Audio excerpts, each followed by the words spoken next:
Steve Shives did a video on the DPRK where he mentioned 5 crazy things about the country. Of course, Steve Shives has no idea what he's talking about when it comes to the DPRK. So let me reply to them by giving you 5 lies by Steve Shives. The country is run by a dead person. No, the DPRK is not run by a dead person. In fact, it's that title that's given to Kim Il-sung, the eternal leader, is a ceremonial title. It doesn't have any actual power in the government. This claim that it's somehow a legitimate office is something that you've invented, Steve Shives.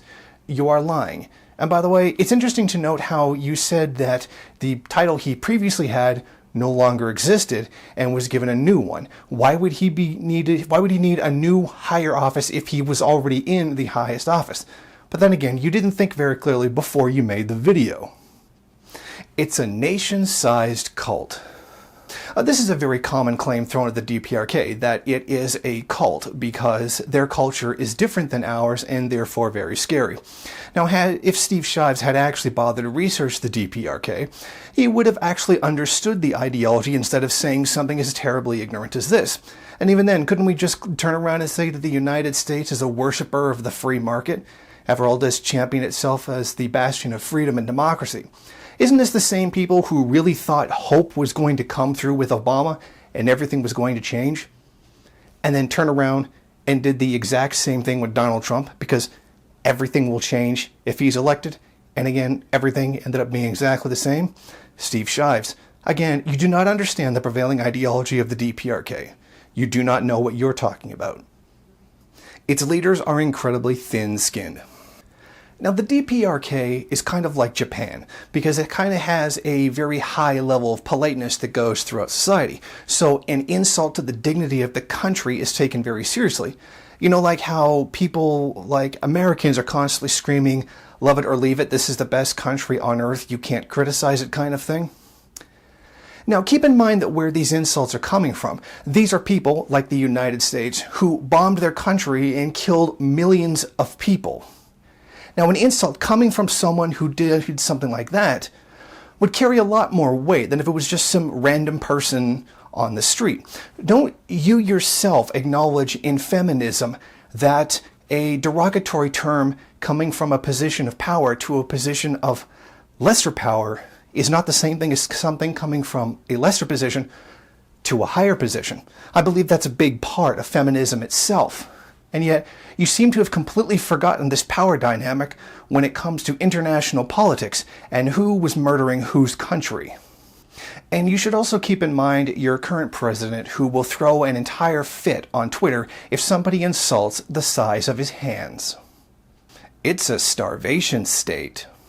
Obviously, there's no denying a history of extreme hunger and starvation in the DPRK.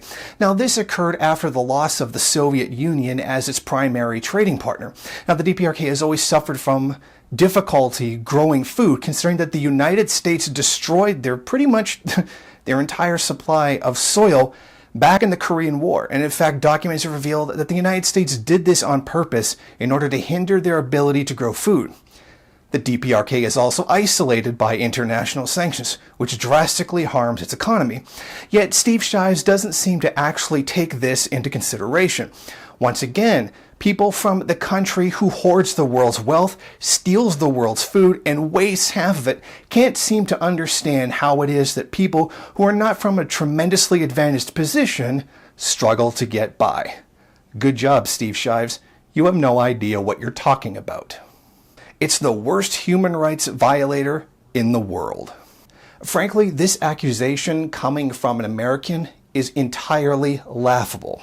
These supposed human rights crimes that come from the DPRK, which come from, frankly, something of no actual substance to back them up, other than the testimony of a few people who have been found being paid for these stories. However, the United States has the world's largest prison population. The United States, I believe, it kills one of its own citizens about every, 17 to 20 hours? Usually that person is black and killed by police. You have the world's most murderous police force. You lock up more of your people than anybody else. You're a country that is constantly going to war and killing millions of people. You slaughtered 150 million Africans in the slave trade. You killed 100 million Native Americans to steal their land. And yet, somehow, other countries are the worst human rights violator in the world. You are the country that funds ISIS. You are the country that goes around invading other people's countries, killing tens of millions of people over decades. Really? You're going to compare that to unverified claims, which are completely outlandish. Steve Shives, you have absolutely no idea what you're talking about.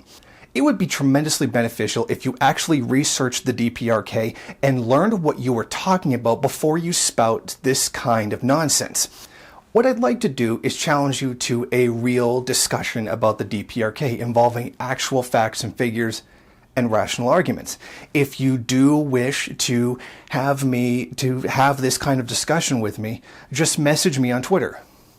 Of course you can't, because you blocked me as part of some kind of algorithm, even though up until now I have never even heard your name before. So you have to unblock me in order to message me on Twitter. Thank you for watching. If you like this program, then please head over to my Patreon page and set up a monthly donation. It's your donations that keep this program running.